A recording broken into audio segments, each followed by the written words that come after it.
Hello, student. Welcome to all of you. Our KCNIT Group of Institution YouTube platform channel. आज हम देखने वाले हैं टाइप्स ऑफ सीमेंट के बारे में। लास्ट लेक्चर में हम लोगों ने पढ़ा कि सीमेंट में कौन कौन से कंपोजिशंस होते हैं, सीमेंट कैसे मैन्युफैक्चर किया जाता है, और सीमेंट में जब हम वाटर को ऐड करते हैं तो कैसे बोगस कंपाउंड का फॉर्मेशन होता है। इन्हीं बोगस कंपाउंड की परसेंटेज को हम इंक्रीज और डिक्रीज करके किस किस टाइप की सीमेंट अपने किस किस काम के लिए हम लोग बनाते हैं, वो आज हम कुछ टाइप्स ऑफ सीमेंट डिस्कस करने वाले हैं। Today our topic is types of cement. आज हम देखने वाले हैं किस किस प्रकार की सीमेंट्स हम लोग यूज करते हैं। Types of cement. तो सबसे बेसिक सीमेंट्स जो हमारी फर्स्ट मैन्युफैक्चर होती है वो कौन सी सीमेंट होती है? Ordinary Portland cement. Ordinary Portland cement सबसे ज्यादा बेसिकली यूज होने वाली जो सीमेंट है हमारी वो है ordinary Portland cement. Ordinary Portland cement में जो हम कंपोजिशन सीमेंट मैन्युफैक्चरिंग में पढ़ रहे थे उससे जो सीमेंट प्रिपेयर होती है फर्स्ट सीमेंट, उसी को हम लोग क्या बोलते हैं? Ordinary Portland cement. उसमें किसी भी तरीके का कोई भी other material like that pozzolana basically वो हम कुछ भी यूज नहीं करते हैं। तो वो सीमेंट हमारी सबसे क्या होती है? ऑर्डिनरी होती है। इसलिए हम लोग कौन सा वर्ड यूज करते हैं उसके लिए? ऑर्डिनरी, मतलब साधारण पोर्टलैंड सीमेंट। देन इसके बाद जो हम सीमेंट हम लोग यूज करते हैं वो है हमारी कौन सी? Pozzolana Portland cement. बेसिकली ये क्या होती है पोज़ोलाना पोर्टलैंड सीमेंट? जब हम ऑर्डिनरी पोर्टलैंड सीमेंट में कोई पोज़ोलानिक मटेरियल को मिक्स कर देते हैं, पोज़ोलानिक मटेरियल को मिक्स कर देते हैं, तब हमारी कौन सी सीमेंट मिलकर तैयार होती है? पोज़ोलाना पोर्टलैंड सीमेंट मिलकर तैयार होती है। अभी ये पोज़ोलानिक मटेरियल बहुत टाइप के होते हैं जो हम डिस्कस करेंगे किसी एक प्रॉपर वीडियो लेक्चर में, बट थोड़ी सी जानकारी के लिए हम बता देते हैं। जैसे हमारा राइस हस्क होता है, राइस हस्क, धान की भूसी, अगर हम उसको जला दें उसके बाद जो उसका राख बचती है ना, रस्क बचता है ना, उसको अगर हम प्रॉपर ग्राइंड करके सीमेंट के साथ अगर उसको मिक्स करके हम लोग सीमेंट में यूज करते हैं तो उसमें ऑटोमेटिकली सीमेंटियस प्रॉपर्टी आ जाती है। क्यों? क्योंकि बेसिकली उस राइस हस्क में एक्चुअली सिलिका होता है। इसी तरह आयरन ओर से जब हमको स्लैग मिलता है, उस स्लैग में सिलिका की प्रॉपर्टीज होती हैं। या फिर बड़े बड़े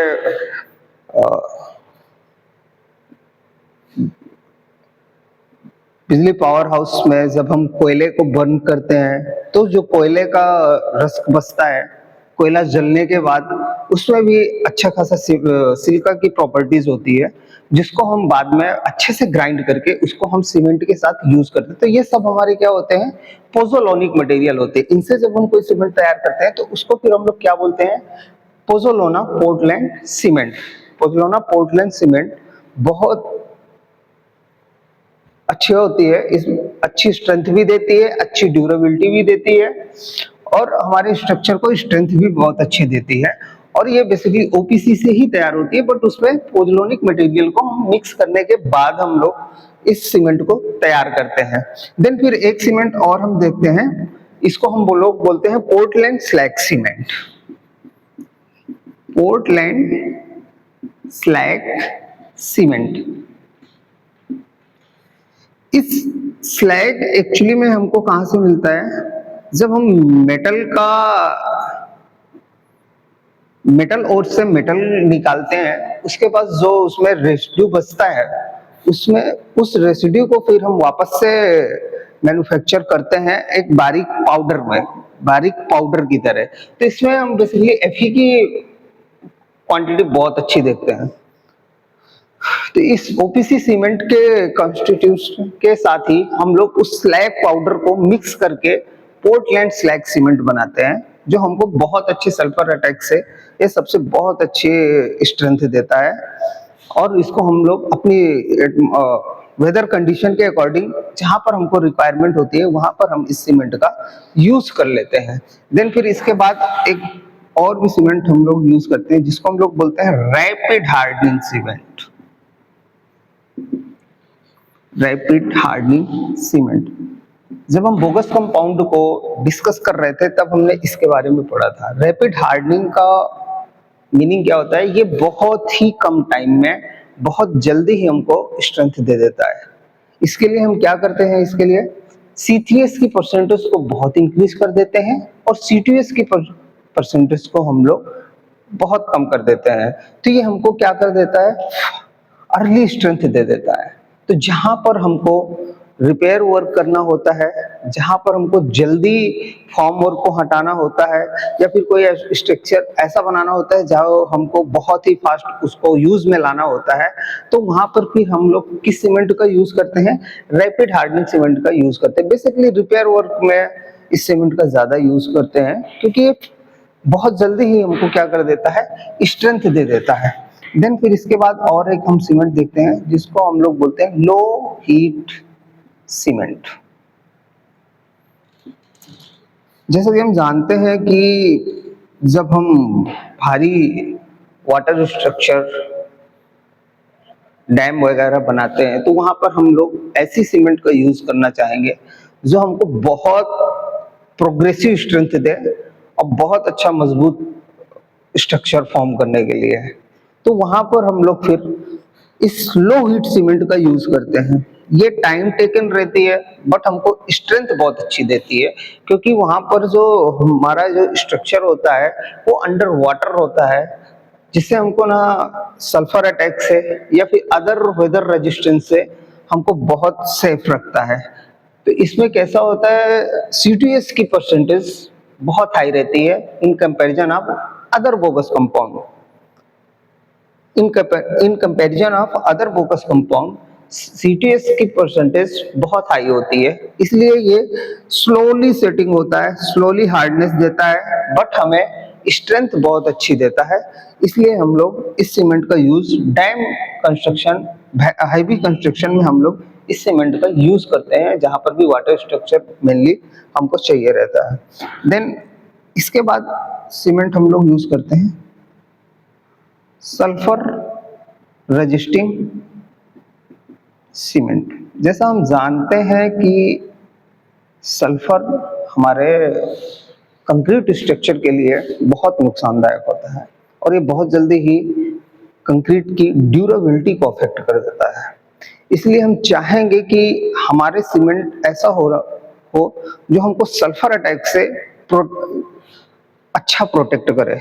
इसके लिए हम कुछ ऐसा सीमेंट मैन्युफैक्चर करते हैं जो हमको ना अच्छा सल्फेट रेजिस्टिंग कैपेसिटी रखता हो। अच्छी सल्फेट रेजिस्टिंग कैपेसिटी रखेगा तो सल्फर का अटैक कम होगा और हमारी जो स्ट्रक्चर की जो स्ट्रेंथ है वो बरकरार रहेगी। खास करके कोस्टल रीजन में या सी साइड वाले एरिया पे जो कंस्ट्रक्शन होता है वहां पर ऐसे एटमॉस्फेयर होने के कारण सल्फेट रेजिस्टिंग सीमेंट हमको वहां पर यूज करना पड़ता है, या फिर इंडस्ट्रियल रीजन में जहां पर बहुत हैवी मात्रा में सल्फर डाइऑक्साइड गैस, या फिर ऐसी जगह पे जो नदी नाले होते हैं जहां पे ऑल टाइम पानी बहता रहता है और उनसे बहुत तरीके की गैसेस निकलती हैं जो हमारी कंक्रीट को अफेक्ट कर सकती है, मोस्टली H2S गैस। तो हम चाहेंगे कि कोई ऐसी सीमेंट हो जो हमको अच्छा सल्फर से रजिस्टिंग कैपेसिटी दे, वहां पर हम लोग इस सीमेंट का यूज करते हैं सल्फर रजिस्टिंग सीमेंट। देन फिर उसके बाद हम लोग यूज करते हैं हाई एल्यूमिना सीमेंट।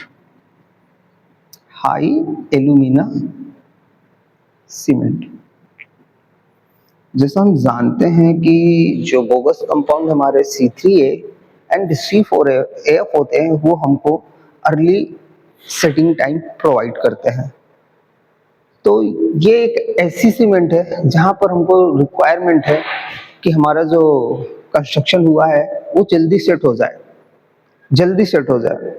अगर हमने फॉर्म वर्क लगा करके कोई स्ट्रक्चर कास्ट किया है और हम चाहते हैं कि ये फॉर्म वर्क जल्दी से हम निकाल के दूसरा कुछ कंस्ट्रक्शन कर सकें, तो वहां पर ये सीमेंट हमको अर्ली स्ट्रेंथ प्रोवाइड करता है, अर्ली सेटिंग प्रोवाइड करता है, जिससे हम ना अपना फॉर्म वर्क जल्दी निकाल सकते हैं एंड देन फिर दूसरा कंस्ट्रक्शन कर सकते हैं।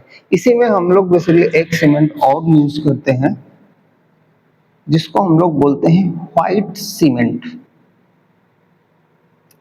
व्हाइट सीमेंट का बेसिकली हम लोग यूज करते हैं व्हाइट वॉशिंग में। White washing like that painting, wall paint करने के लिए, वॉल पेंट करने के लिए ये अच्छा फ्रॉस्ट रेजिस्टेंस देती है, वेदर से रेजिस्टेंस इसका बहुत अच्छा होता है, इसलिए इसको हम एज अ वॉशिंग यूज करते हैं। तो आज हमने देखा किस किस टाइप की सीमेंट किस किस काम के लिए हम यूज करते हैं और कैसे उनको बोगस कंपाउंड के थ्रू हम लोग बनाते हैं।